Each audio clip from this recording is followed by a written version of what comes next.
Assalamualaikum, balik lagi di rekap alur cerita film bareng Mamang di sini.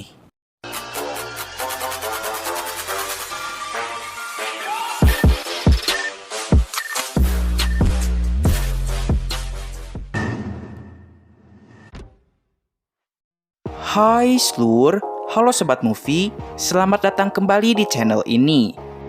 Pada kesempatan kali ini, Mamang mau nyoba rekap alur cerita dari film Lampor.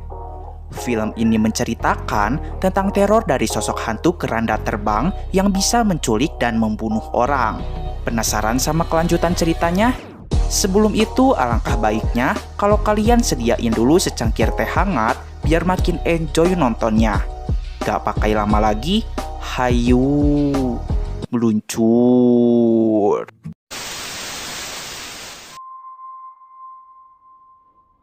Film ini berlatarkan di daerah Temanggung, Jawa Timur pada tahun 1993. Terlihat ada seorang ibu bernama Ratna yang sedang meminta bantuan kepada anaknya Neta untuk menjaga adik laki-laki bayinya. Ia harus segera pergi ke rumah dukun sesat yang bernama Pak Atmo karena suaminya si Jamal sedang melakukan ritual sesat, yaitu memasang susuk ke dalam tubuhnya hanya demi mendapatkan harta, tahta, dan kekayaan. Karena adiknya rewel dan tidak berhenti menangis, maka Neta segera menyusul ibunya. Di samping itu, Asti, keponakan Pak Atmo, segera memberitahu Jamal jika istrinya sedang ada di luar rumah sambil marah-marah. Ratna pun marah kepada Jamal karena Jamal telah berbuat dosa, yaitu bersekutu dengan setan.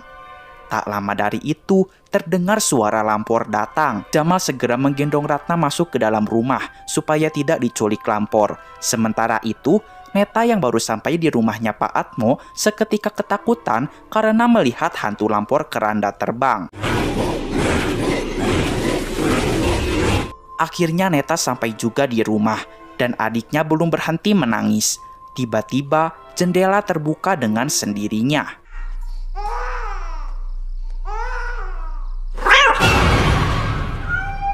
Dan ternyata itu hanya kucing hitam. Tak lama dari itu, muncul setan pencabut nyawa dan keranda terbangnya. Dan inilah yang disebut hantu Lampor, Slur. Masyarakat Temanggung sudah lumrah dengan mitos hantu Lampor.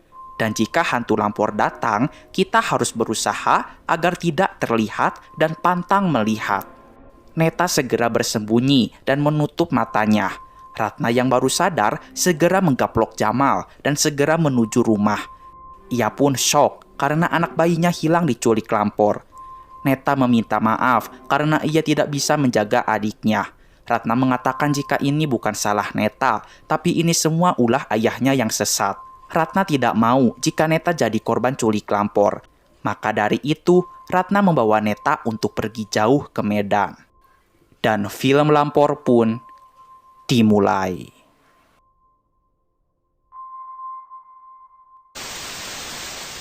Film pun beralih ke Medan pada tahun 2019. Kini Neta telah menjadi istri dari Edwin dan juga seorang ibu dari dua anaknya, yaitu Adam dan Sekar. Neta baru saja berbelasungkawa karena ibunya Ratna baru saja meninggal dunia. Di samping itu, Edwin pun sedang marah kepada Neta karena ia baru tahu jika ayahnya Neta selama ini masih hidup. Selama ini Neta berbohong kepada Edwin jika ayahnya telah meninggal. Tapi nyatanya ayahnya masih hidup di Temanggung. Maka dari itu, Edwin yang merupakan menantu baik hati dan tidak mau durhaka, segera mengajak Neta serta kedua anaknya pergi ke Temanggung untuk menjumpai Jamal. Sebenarnya Neta tidak mau pergi ke sana lagi. Dan Neta sengaja berbohong kepada Edwin karena ia ingin melupakan segala hal di masa lalunya tentang kesesatan ayahnya dan hantu Lampor juga. Tapi apalah daya, Neta harus menuruti kemauan suaminya, sehingga mereka semua pergi ke Temanggung. Di sisi lain, kini setelah kejadian 25 tahun yang lalu, hantu Lampor tidak pernah lagi meneror masyarakat Temanggung.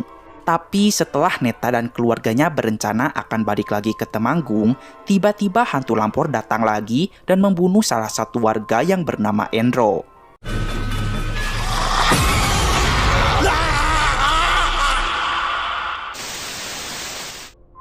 Mereka akan pergi ke Temanggung dengan diantarkan oleh sepupunya Neta yang bernama Yoyok. Ketika di stasiun, Neta terlihat sedang melamun dan Adam sangat sibuk bermain iPad sehingga mereka tak sadar jika Sekar menghilang. Edwin segera mencari Sekar dan ia melihat jika Sekar sedang menonton pertunjukan kuda lumping di pinggir jalan. Tiba-tiba Sekar pun dibawa oleh seorang laki-laki tak dikenal dan ternyata lelaki itu adalah Yoyok. Dan setelah itu, mereka semua segera pergi ke Temanggung. Singkatnya, selama di perjalanan, Yoyok bercerita jika kini Pak Jamal ayahnya Neta telah menjadi seorang pengusaha tembakau yang kaya raya. Selain itu, Pak Jamal juga sudah menikah lagi dengan Asti, keponakan Pak Atmo si dukun sesat. Adam yang sedang galau karena iPad-nya disita oleh ibunya seketika takjub karena melihat awan yang berbentuk naga. Yoyok mengatakan, menurut kepercayaan para warga, jika awan seperti itu artinya akan ada musibah. Tapi Edwin tak percaya dan menganggap itu hanya tahayul saja. Tak terasa mereka pun sudah memasuki wilayah Temanggung. Yoyok bercerita tentang lampor. Adam bertanya, lampor itu apa? Yoyok menjawab keranda terbang. Dan warga-warga di sini percaya jika keranda itu dibawa oleh iblis pencabut nyawa. Dan kalau mereka datang, akan terdengar suara gemuruh seperti ini. Will, wo, will, wo, will, wo. Yang merupakan singkatan dijawil dan digowo, yang artinya dicolek dan dibawa. Neta yang mendengarkan cerita Yoyok seketika teringat kepada masa lalunya yang suram. Seketika mobil yang mereka tumpangi berhenti karena jalanan sangat macet. Yoyok segera keluar untuk mengecek jalanan. Edwin dan Neta pun keluar juga untuk membicarakan sesuatu. Ternyata sekarang keluarga mereka sedang terlilit hutang Slur dan sedang ada masalah dalam perekonomian. Neta pun mulai jujur jika almarhumah ibunya pernah bilang kalau mereka sedang butuh bantuan, mereka minta saja kepada bapaknya. Bapaknya memang kaya raya, tapi Neta tahu kekayaan itu didapatkan dengan cara yang sesat.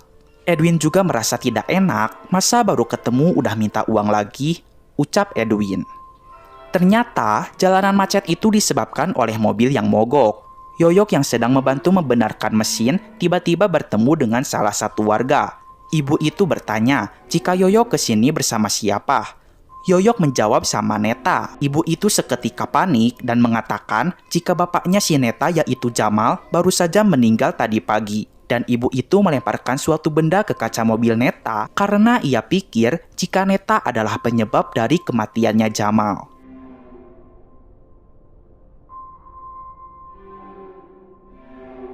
Sesampainya, mereka tidak disambut baik oleh para warga dan mereka malah ditatap sini seolah-olah telah melakukan kesalahan. Anak yang menghilang 25 tahun yang lalu tiba-tiba pulang ke Temanggung di hari kematian ayahnya. Para warga berasumsi jika Neta adalah penyebab dari kematiannya Jamal dan juga penyebab datangnya lampor ke desa ini lagi. Istrinya Endro seketika menghampiri Neta dan langsung marah-marah karena kedatangan Neta adalah penyebab suaminya digondol oleh lampor. Dan untungnya kegaduhan ini bisa diredakan oleh Nining yang merupakan asisten di rumah ini. Nining mengatakan kebetulan Neta datang ke sini. Ia juga tidak menyangka jika Pak Jamal akan meninggal secepat ini. Padahal baru tadi pagi ia membuatkan sarapan untuk Pak Jamal. Tapi tak lama dari itu, Pak Jamal sudah tiada. Ketika sedang akan dikafankan, tiba-tiba Jamal bernafas kembali. Jadi semua orang menyangka jika Jamal hidup lagi. Pak Atmo pun segera mengeluarkan semua susuk dari tubuhnya Jamal, sehingga Jamal meninggal dengan tenang. Pada saat Neta dan keluarganya masuk ke dalam rumah, dengan wajah ibumu, tiba-tiba mayatnya Jamal bersin Slur, dan Asti segera menyuruh Neta berbicara untuk yang terakhir kalinya kepada bapaknya. Neta mengatakan jika ibu sudah meninggal duluan, dan ibu berpesan jika ia sudah memaafkan segala kesalahan bapaknya. Setelah mendengarkan itu, Jamal pun sudah benar-benar mati dengan tenang. Tak lama dari itu, datanglah Mita yang merupakan anaknya Jamal dan Asti. Mita ini gayanya nyentrik abis, dan ia juga membawa pacarnya si Tony yang merupakan anak kota. Mita pun sangat bersedih karena hanya bapaknya lah yang sangat menyayanginya. Setelah memakamkan Jamal, mereka semua hendak akan pulang. Tiba-tiba Sekar pun menuju ke sebuah makam. Sekar bertanya jika ini makamnya siapa. Edwin menjawab ini makam adik ibunya. Adik kamu meninggal pas kecil gara-gara sakit kan? Tanya Edwin. Neta berbohong dengan menjawab iya. Sebenarnya adiknya meninggal bukan karena sakit, tetapi karena diculik oleh Lampor.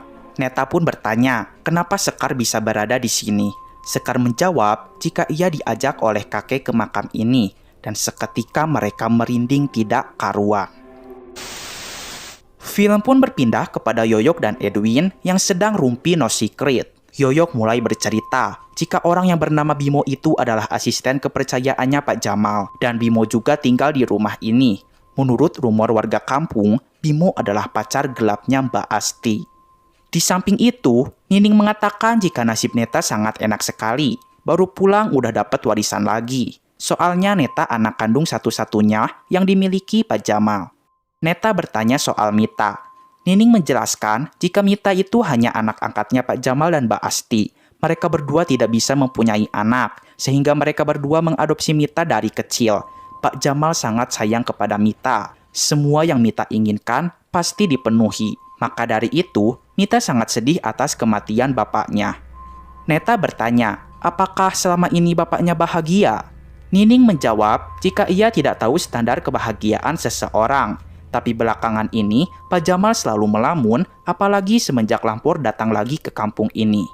Di samping itu, Edwin bertanya kepada Yoyo soal Lampor.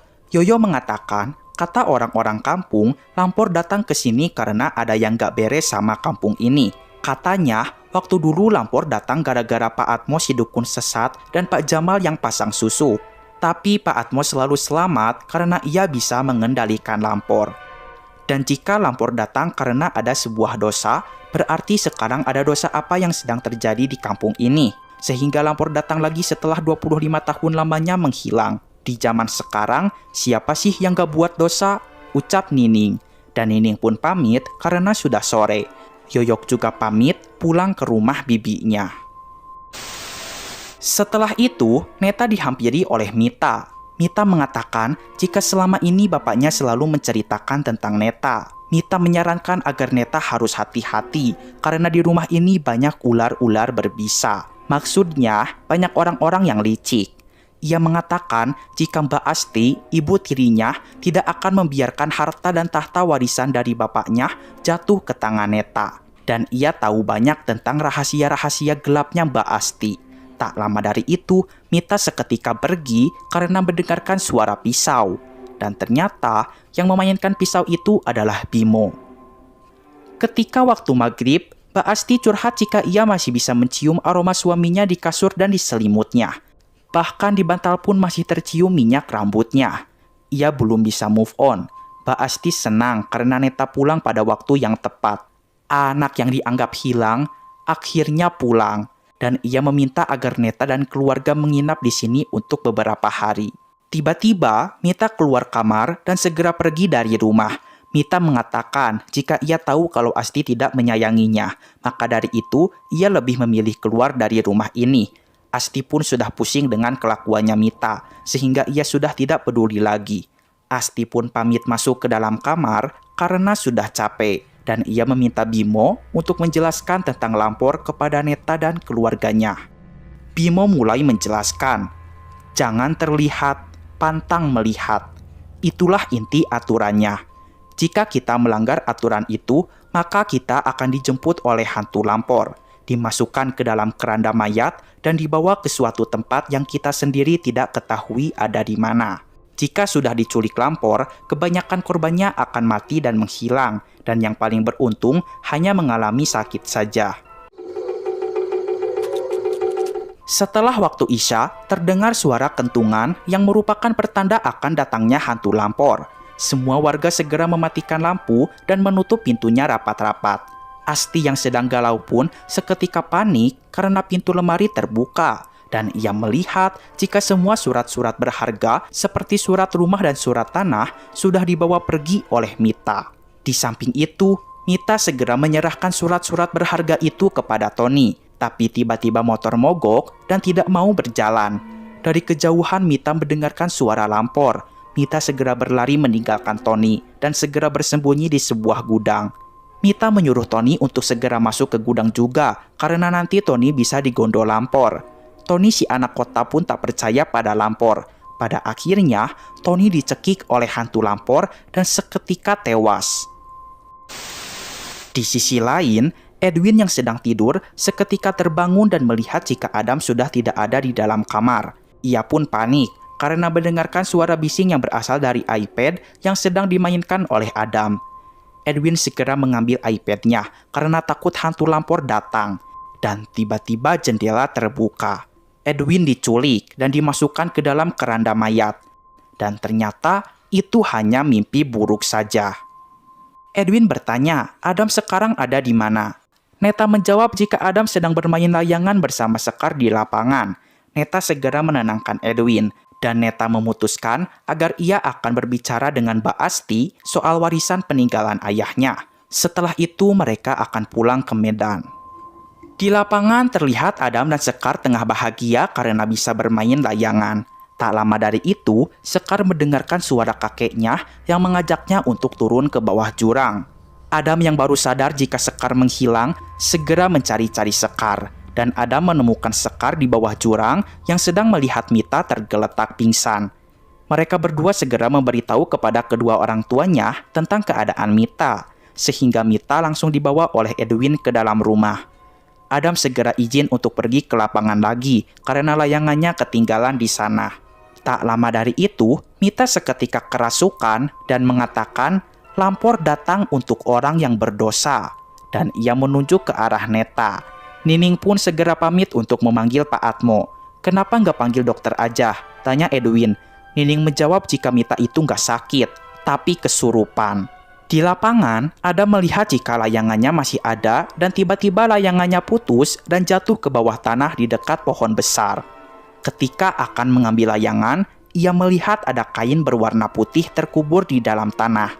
Adam menarik kain itu dan ia menemukan tubuh seorang bayi Slur. Dari kejauhan, datanglah Bimo dan Asti yang baru pulang dari pasar, dan mereka mengajak Adam untuk pulang ke rumah. Beberapa jam kemudian, Adam menghampiri Edwin dan mengatakan jika Mita akan dibawa oleh Pak Atmo dan Bimo. Edwin berusaha mencegah mereka, namun mereka mengatakan jika Mita ini udah kesurupan Lampor, dan jika Mita masih berada di rumah ini, maka nanti Lampor akan menculik semua orang yang berada di rumah ini. Lampor itu, Laskar Nyi Roro Kidul pencabut nyawa. Maka dari itu, Mita segera dibawa ke gudang tembakau. Saat baru selesai sholat Isya dari masjid, Yoyok melihat ada kegaduhan di gudang tembakau, sehingga Yoyok menuju ke arah gudang. Sementara itu, di rumah, Edwin merasa ada yang aneh. Kenapa tadi siang Mita menunjuk ke arah Neta saat bilang Lampor datang untuk yang berdosa? Emangnya apa salah Neta? Dan dosa apa yang dilakukan anak berumur 8 tahun? Sehingga Edwin segera menuju ke gudang tembakau untuk mengetahui kebenarannya. Di gudang, Edwin bertemu dengan Yoyok. Edwin segera bertanya kepada Mita, siapa sebenarnya orang yang berdosa? Mita menjawab, Ibu dan Bimo. Mereka sering berduaan. Bapaknya juga tiba-tiba meninggal, dan ia curiga jika bapaknya dibunuh oleh mereka berdua. Seketika, mereka pun panik karena Lampor datang. Mereka langsung berusaha untuk tidak terlihat dan pantang melihat. Tapi sayangnya, Mita yang masih setengah sadar tidak sempat bersembunyi. Maka dari itu, Mita digondol oleh Lampor. Pada jam 4:30 subuh, mereka semua terlihat sangat sibuk mencari Adam yang hilang entah kemana.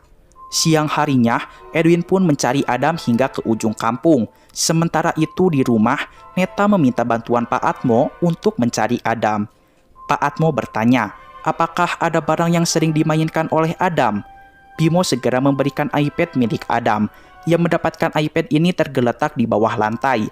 Dan mungkin kemarin malam Adam memainkan iPad sehingga menimbulkan suara gaduh yang menyebabkan Adam diambil oleh Lampor. Edwin yang baru pulang langsung menjawab tidak mungkin. Adam bukan pendosanya. Jadi Adam tidak mungkin diambil oleh Lampor. Asti segera melerai kegaduhan dan mengatakan jika Edwin bertanya saja kepada Neta karena Neta tahu kenapa Adam diambil oleh Lampor. Mereka berdua pun berdebat. Neta mulai jujur jika dulu adiknya meninggal bukan gara-gara sakit, tapi gara-gara diculik oleh Lampor. Edwin pun marah karena Neta berbohong lagi kepadanya.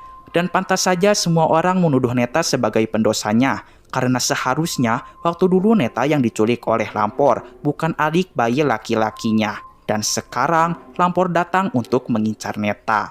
Edwin mengatakan jika ia akan mencari Adam sampai ketemu, dan seharusnya sebagai seorang ibu, Neta tidak akan pernah membiarkan Adam diambil oleh Lampor. Edwin segera mencari Adam bersama Yoyok. Mereka akan pergi ke tempat bersarangnya Lampor, yaitu di sebuah curug. Di rumah, Sekar mengatakan jika Neta harus kuat dan memberikan kasih sayang kepada anak-anaknya. Neta kebingungan mengapa Sekar berbicara seperti itu. Sekar menjawab jika itu bukan perkataannya, tapi perkataan kakeknya. Emang kakek sekarang ada di mana? Sekar pun menunjuk ke arah lemari. Neta bertanya, apakah Sekar sering bertemu dengan kakeknya? Sekar menjawab iya, dan kakeknya juga bilang jika Adam dan Sekar akan diculik Lampor.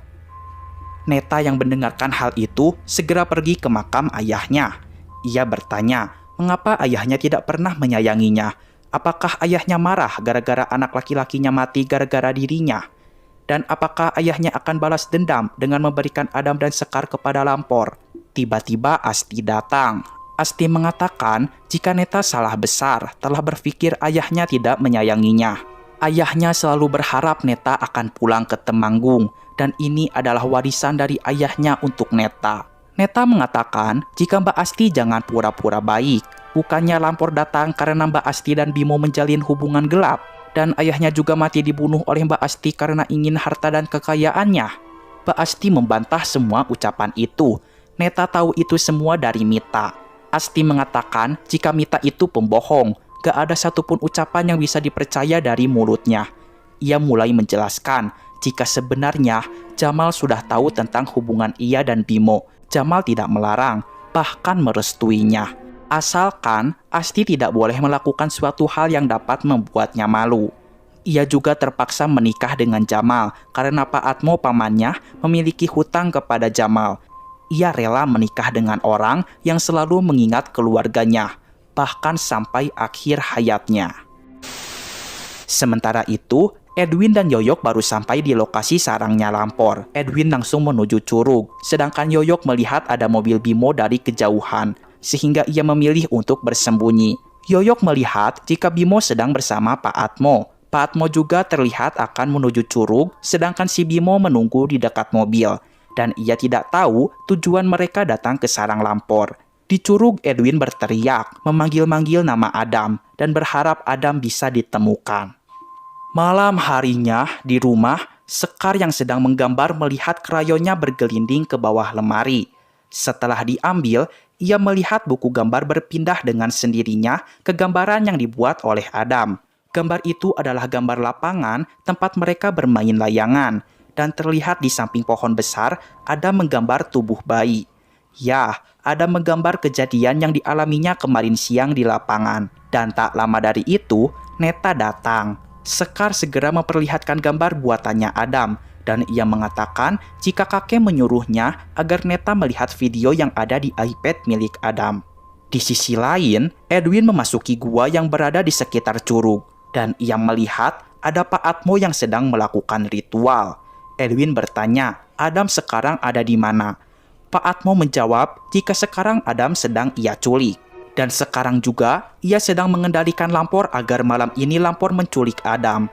Mereka berdua pun berduel, dan Edwin berhasil menyeret perut Pak Atmo sehingga ususnya keluar selur. Tapi sayangnya, Edwin pun harus pingsan karena kepalanya terbentur. Sementara itu, Neta segera memperlihatkan video itu kepada Asti. Ia pun menitipkan Sekar kepada Asti karena ia harus keluar untuk mencari bukti. Dan entah kenapa, setelah melihat video tadi, kini Neta percaya kepada Asti. Dan ternyata, video itu menampilkan Bimo dan Nining yang baru selesai melakukan perzinahan. Dan ini sangat mencengangkan sekali, ternyata yang membunuh Jamal itu adalah Nining. Dan sekarang, mereka berdua berencana untuk meracuni Asti juga. Dan setelah itu, mereka berdua pun bisa menguasai seluruh hartanya.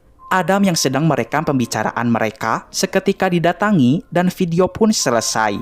Asti sangat sedih. Tak lama dari itu, Sekar kesurupan arwah Jamal. Jamal mengatakan jika Asti telah ditipu oleh orang-orang yang ia cintai.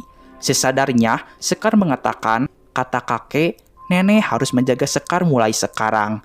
Dan Asti segera memeluk Sekar.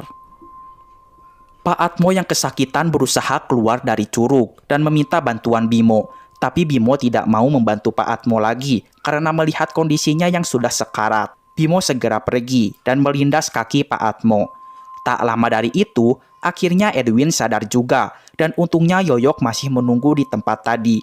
Edwin mengatakan jika sekarang ia tahu bahwa pendosanya bukanlah Neta. Neta segera pergi ke lapangan yang ada di gambar Adam dan ia menemukan jasad bayi itu. Dan ternyata ini adalah jasad adik bayi laki-lakinya. Dan yang dimakam di awal film tadi itu bukan makam adik Neta yang asli. Seketika ia terkejut karena pacul yang dilempar oleh Nining. Mereka berdua pun bertengkar sampai guling-guling. Dan untungnya Neta segera melemparkan tanah ke matanya Nining dan memukul perutnya lalu memukul wajahnya dengan kayu. Tapi sayangnya, ia harus pingsan karena tabokan Bimo. Neta dan Adam segera diikat dan dibawa ke dekat gudang tembakau. Bimo dan Nining akan membiarkan Lampor menculik mereka berdua. Bimo pun menyalakan lampu mobilnya dan diarahkan kepada mereka berdua. Dan mereka berdua pun segera bersembunyi ke dalam gudang. Akhirnya Edwin dan Yoyok berhasil mengikuti mobilnya Bimo. Dan mereka menemukan Neta dan Adam sudah dalam keadaan terikat slur. Yoyok berusaha memecahkan kaca mobil untuk mematikan lampunya. Namun sayangnya kaca tidak pecah-pecah. Tak lama dari itu, Lampor datang. Mereka bertiga sudah sangat pasrah. Neta tidak mau keluarganya terluka, sehingga ia mengorbankan dirinya sendiri. Neta pun dicekik oleh hantu Lampor, hingga kakinya tidak menapak tanah. Edwin menahan kakinya Neta, dan Adam menahan kaki ayahnya, dan mereka saling menarik satu sama lain. Tapi entah mengapa, Lampor malah melepaskan Neta slur, dan akhirnya Yoyok berhasil memecahkan kaca dan langsung mematikan lampunya. Tak pakai lama, Yoyok segera mengarahkan lampu motornya ke arah gudang tembakau sehingga Bimo dan Nining seketika panik. Hantu Lampor pun datang kepada mereka berdua. Bimo tidak mau mati dan malah mendorong-dorong Nining. Nining memegang tangannya Bimo, tapi dengan kejamnya, Bimo malah memotong tangannya Nining hingga putus. Tapi pada akhirnya, Bimo tetap tewas tertancap kayu tajam yang ada di atap rumah. Nining pun diculik, dan seketika gudang terbakar karena ada obor yang terjatuh. Mereka seketika ingat kepada Sekar, dan Neta segera mengendarai mobilnya Bimo, sedangkan mereka bertiga menaiki motor dan segera menuju rumah. Pak Atmo yang merupakan dukun sakti berhasil hidup kembali dengan memasukkan usus-ususnya ke dalam perutnya lagi. Sementara itu di rumah, Asti yang sedang menjaga Sekar mendengarkan suara-suara di luar rumah. Asti menyuruh Sekar untuk segera bersembunyi di bawah kasur dan ia akan mengecek keluar. Saat Asti keluar dari kamar, tiba-tiba Atmo masuk dan menarik Sekar dari bawah kasur. Atmo menyuruh Sekar berteriak agar Lampor datang. Sekar yang ketakutan pun berteriak, sehingga Lampor datang ke dalam rumah dan segera menyerang Asti. Dan Sekar pun digondol oleh Lampor. Neta yang sedang di perjalanan melihat keranda terbang yang membawa Sekar. Neta segera mengikuti keranda itu dan ia segera menyalakan lampu mobilnya agar hantu Lampor teralihkan perhatiannya kepadanya. Neta segera menabrak keranda terbang itu, tapi tanpa sadar mobilnya menabrak sebuah gubuk. Walaupun badannya kesakitan dan penuh dengan luka, tapi ia senang karena Sekar bisa keluar dari keranda terbang. Tapi ia masih terancam karena hantu Lampor masih berada di dekatnya. Seketika Sekar kesurupan arwah Jamal lagi. Jamal mengatakan kepada Sekar untuk mengingat kembali pesan-pesan dari ibunya sebelum meninggal. Ia ingat jika ibunya pernah berpesan, kejahatan sebesar apapun juga akan kalah dengan cinta. Dan setelah itu, mereka segera berpelukan dan saling mengucapkan kasih sayang terhadap satu sama lain, sehingga Lampor tidak berani menyentuh. Di rumah, Atmo melihat jika Asti sudah meninggal, dan terlihat Edwin, Yoyok, dan Adam baru saja sampai ke rumah. Mereka bertanya, mengapa Pak Atmo melakukan semua ini? Apakah semua ini hanya demi uang? Pak Atmo menjawab jika ini lebih dari sebatas uang. Ia ingin mempengaruhi Neta agar mau menyerahkan dirinya sendiri sebagai korban lampor. Karena kalau ia berhasil membuat Neta melakukan hal itu, maka ia akan menjadi sang pengendali lampor dan menjadi dukun tersakti di kampung ini. Tapi tiba-tiba hantu lampor datang dari arah belakangnya dan segera menggondol Pak Atmo. Dan pada akhirnya mereka semua selamat dan bisa berkumpul bersama lagi.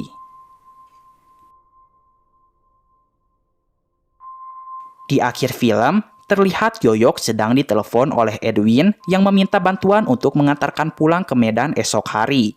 Dan tak lama dari itu, Yoyok mendengar suara gemuruh lampor. Dan film pun selesai. Nah, itu dia seluruh alur cerita dari film ini. Jika kalian terhibur, silahkan like, komen, dan subscribe channel ini. Ya udah, sampai sini dulu aja video kali ini. Mamang pamit dulu. Keep enjoy and see you.